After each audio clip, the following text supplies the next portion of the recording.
kaaway, pagka talo na yung pastor o yung leader, down na yung isang local church. So, ganyan po ganyan yung taktika ng kaaway. Kaya ang nakikita natin ang ginagawa ng kaaway para i-distract, para tayo mawala ng pag-asa, mawala ng focus sa ating pananampalataya. So, di ba may mga pamilya tayo pastor yung nag-down? So, talagang apektado yung buong church. So, kaya mga kapatid, napakahalaga na yung pananampalataya at ito lang may sa iyo at pananampalataya ng personal. So, dapat ang ating pananampalataya sentro lagi sa Diyos. Amen. Hindi natin kailangan i-depende yung ating pananampalataya kung sa nakikita natin. Lalo na sa mga kapatiran. Kasi, minsan kapag talagang pag nakakita ka ng katitisonan, talagang makatitisod ka. So, ganyan lang naman yun eh. Pero kung nakikita mo, doon sa halip na natisod ka, dapat tutulungan mo siya. Kasi yung pananampalataya na, hindi mo iiwang na. So, kailangan, sa pananampalataya, yung payo ni Pastor Pablo, sino ang pagkakalas sa pananampalataya, dapat tutulungan mo yung nanghihina. So, kaya dapat yung maging sitwasyon ating response tungkol sa pananampalataya. Kasi ito yung gagawin ng pinagkakawan. So, ang ating binibigyan tayo ng kaaway na lagi tayo magduda tungkol sa mga pangako ng Diyos, sa mga ginagawa nito sa ating. At yung mga kaisipan, at yung mga tools na tinatawag, yung mga kasamang kaisipan, at saka yung self-desire, yung pang-sariling kapakanan lang yung iniisip. So, yun ang gusto i-inject sa atin ng kaaway. Pero salamat sapagkat tinuturuan tayo ng Diyos at binigyan tayo ng pananggalang upang yung pananampalataya natin ay maging matibay. Pang-lima, helmet of salvation. Why salvation puts on our head? Bakit nandoon sa ulo? Kasi nandun yung mind. Ang battleground kasi po ng ating pananampalataya ay nandun sa mind. Nandun sa isipan natin. Kaya, ang Diyos ay nagbigay ng proteksyon. Ay makita natin yung mga nakabukod, di ba may helmet sila. Kasi yun yung pinakadelikadong bahagi kapag kayong na-accident yung isang motor. So, ngayon din, sa mga sundalo, yung helmet nila ay proteksyon yun. Kahit tamaan ng bala, hindi tatagos yung bala at hindi matatamaan yung ulo. So, gayon yung larawan, ang proteksyon helmet na ibigay sa atin ng ating Panginoon Diyos. Kasi, lagi inaatake ni Satanas na tayo ay magduda. Talagang i-battleground nga ng positive at saka negative. Battleground niya ng mali at saka ng tama. So kaya, si Satanas, ang gustong ilagay sa isipan natin ay yung lahat ng kamalian na sa paningin ng Diyos ay hindi katanggap-tanggap. So ngayon lang naman But God still control the power of Satan sa pamamagitan ng paglalagay ng proteksyon sa ating ulo. Ibig sabihin, kasi minsan meron tayong marinig na kapag yung isang tao ay nagkasala, sabi hindi na yung maliligtas. So makita natin, even nakakalungkot sa ating hanay, sa ating mga mananampalataya, may narinig ako mga ngayon, na kapag yung isang kapatid ay nagkasala, natulid ng sin, ay meron judgment sa kanya na yan, hindi na yan maliligtas. So, di ba nakakalungkot yun kasi ang isipan natin, yung salvation na binigay sa atin ng Diyos ay eternal at hindi yan pwedeng mawala. Kaya ngayon yung isa nagagamit pa rin ang kaaway pati yung mga kapatid natin, to judge those who are fallen in sin, yung mga nahulog sa kasalanan. So, napaka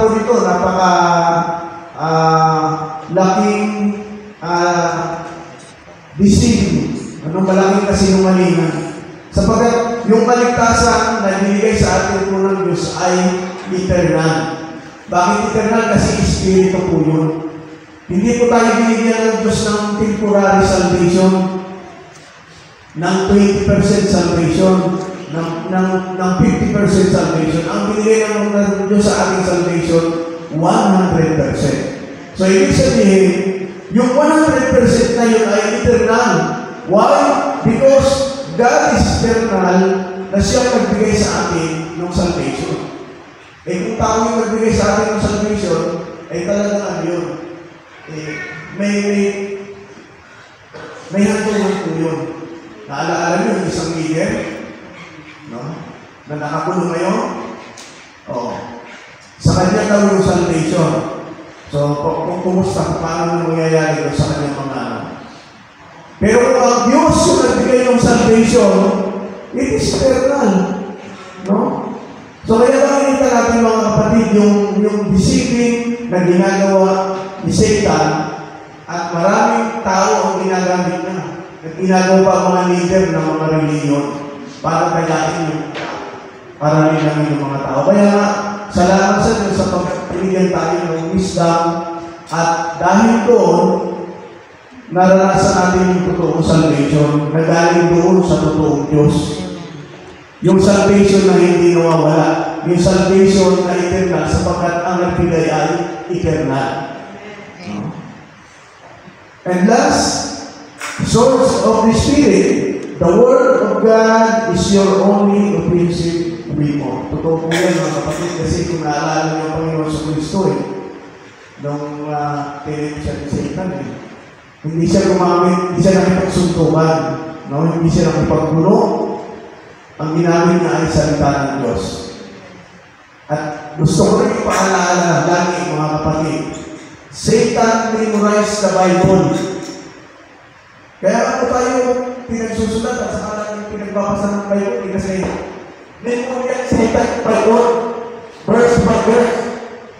Kaya dapat pag-ingat tayo, pag-consistent tayo doon sa Word of God, kailangan tayuan natin yun, kailangan tanggol natin kasi yun yung ating sandata na pupwiling tumalo doon sa kasinungan ni Satan. Kasi sa panahon po natin ngayon, mga kapatid, magigawin tayo, napakaraming aral. Diba? Sa internet, sa videos, sa YouTube, at maging sa mga local church, maraming mga aral na akala ay tama. No? Maging sa mga religious group. So maraming mga aral. Kaya dapat, kung ano yung aral na sinasabi ng salita ng Diyos, dapat kung tayo. Hindi tayo pwede magbibigay sa aral ng tao. We cannot rely to the doctrines of men. Yung mga aral at mga katuruan ng tao, kailangan natin mag-rely doon sa sinasabi ni Apostle Paul na sound doctrines. Ano yung sound doctrine? Ito yung katotohanan tungkol doon sa salita ng Diyos. Ito yung salita na nagmumula doon sa Diyos, hindi sa tao. So yun yung pinapaalala ni Apostle Pablo. So, makita natin dito sa Matthew chapter 4, verse 1 to 11 at saka doon sa Psalms 119, verse 11. So, kaya i-encourage tayo kung pwede natin mag-memorize yung Bible. No? Pero, sa ating kapasidad, hindi natin kaya gawin yun. But, yung pinakamahalagang mga aral na dapat natin hinahawakan, dapat yung manatili sa atin. Manatili sa atin yung mga aral na tungkol sa katotohanan. Kunyari, mga pangako ng Diyos, mga utos ng Diyos, yung mga bagay na kalooban ng Diyos na pinapagawa sa atin. Yung maraming mga bagay na nakadepende doon sa salita ng Diyos. Ang dapat ginagawa natin, nakadepende doon sa salita ng Diyos. Ang ating pagpulong, yung ating mga personal na emosyon, ating personal na relasyon, lahat ay nagmumula sa salita ng Diyos. Kasi yun yung pinagmumulan na katotohanan na ang Diyos lang yung nagbibigay sa kanyang mga anak. So, naniniwala tayo that the Word of God that we have now is a true Word from God. Yung salita ng Diyos na nasa ating ngayon ay nagmula sa Diyos na ating so, doon sa panguli, ating pananalangin ay kailangan. Kaya actually sa ating mga pananampalataya, dapat maging routine na natin yan everyday. Isipin natin, at kahit sa pagtatrabaho natin, alam mo yung prayer, wala po yan po hindi naman po kailangan tumuhod ka, tumapa ka, kumingala ka, tumaas ka, kamay, para manalangin. Pray in the Spirit is the prayer that was God answered kung panalangin sa Espiritu.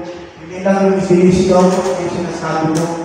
The prayer of the Spirit, yun po yung ina-acknowledge ng panalangin sa Espiritu. Kaya kahit magtatrabaho tayo, kung ano man yung ginagawa natin, saan na tayo nanonood, when we are praying in the Spirit, and then God will hear it. No? Hindi lang yung binubukas ng ating bibig. So mga kapatid, napakahalaga ng ating buhay bilang mga mananampalataya tayo ay mayroong armor na itinagkaloob sa ating ng Diyos. Kasi tayo ay tinulad sa isang sundalo na hindi tayo pinabayaan ng Diyos na sumugod sa labanan, sumugod sa gera, na wala tayong protection. God always think about us doon sa lahat ng ating mga ginagawang paglilingkod. Ang Diyos yung ating protection. Ang maraming Diyos na nasa langit, salamat po mga salita na aming pag-aralan. Pagpalain po ito. At ito ay maging kalakasan, kalusugan sa aming espiritual na buhay. Pagpalain po kami na sa pangalan ni Jesus. Amen.